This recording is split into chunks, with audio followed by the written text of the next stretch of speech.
Жақсы, тамаша. Жақсы, оны бүгінгі сабағымызды бастаймыз. 3 балл, егер 8-7 жауап берсеңіз 2 балл, 6-5 жауап берсеңіздер 1 балл қояды. Алдыңғы сабақта сіздерге мазмұнындегі тақырып өткен болатынбыз, иә?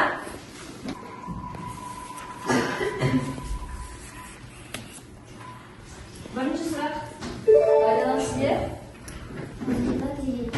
Мазмұны деген бізде сол менің түрлі қызықтардың бізде өзіне жақсы.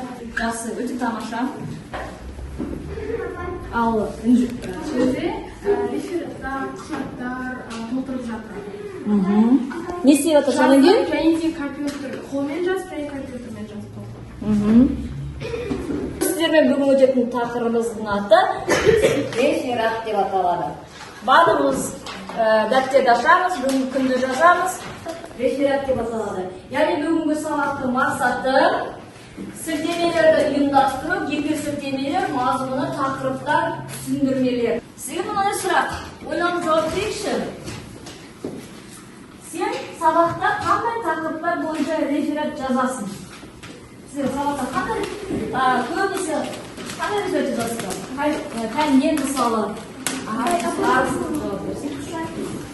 Қазақтың тарихынан жазамыз көбінесе.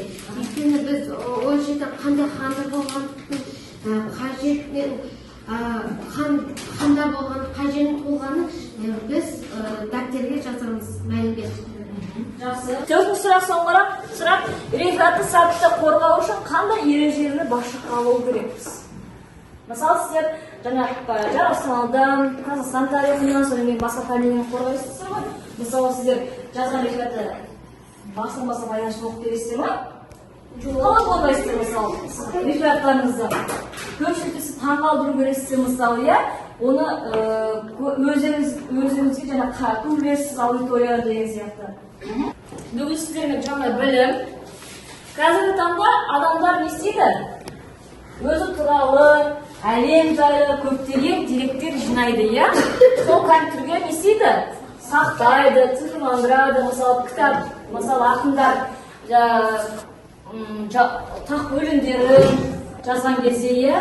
Өмірбаян жазылған не істейді? Өздерінің ноутбуктары, компьютерлеріне жазған жұмыстарын сақтайды, иә? Ол не үшін сақтайды? Компьютердің көмегімен не істейді? Жазуға, деректерді іздеуге өте ыңғайлы, иә, мысалы. Сонымен қатар компьютердің көмегімен деректерді шексіз не істейді?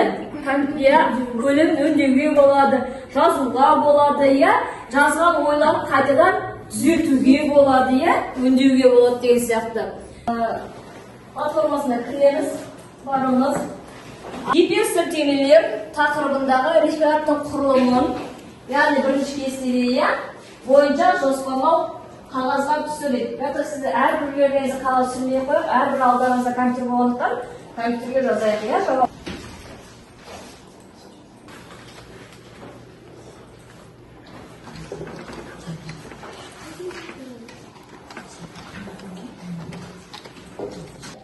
Уақыттар болды. Енді бағыттарыңызды бағалап аяқтарыңыз бар, қасында бір-біріңізге бағалай. Қасындағы қызыл кітапқа енген өсімдіктер мен жануарлар туралы реферат жасау керексіздер.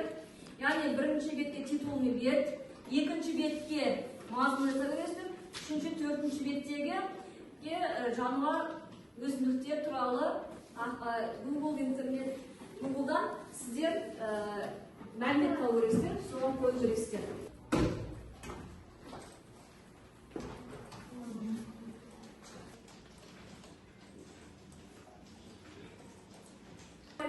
Платформасында сіздерде форумды тест тапсырмасы бар. Барлығымыз ашамыз. Мына жерде 10 сұрақ берілген. Егер 19 жауап берсе, өзіңіздеріңізге бағалау парағы бар. 19-ға 3 балл қоясыздар, 8-7 болса 2 балл, 6-5 балл болса 1 балл болады. Сұраққа жауап береміз. Ал құрметті оқушылар, тест аяқтаған болсаңыздар, сіздердің алдарыңыздан парақ берілген, яғни рефлексия, өз бағалауға қарағып, маған кері байланыс берсеңіздер. уақытында күнделікке жазып аламыз. 147 беттегі видео тасымасы, яғни кластер әдісімен реферат құрылымын тұжырымдап жасау керексіздер. Рахмет, сау болыңыздар.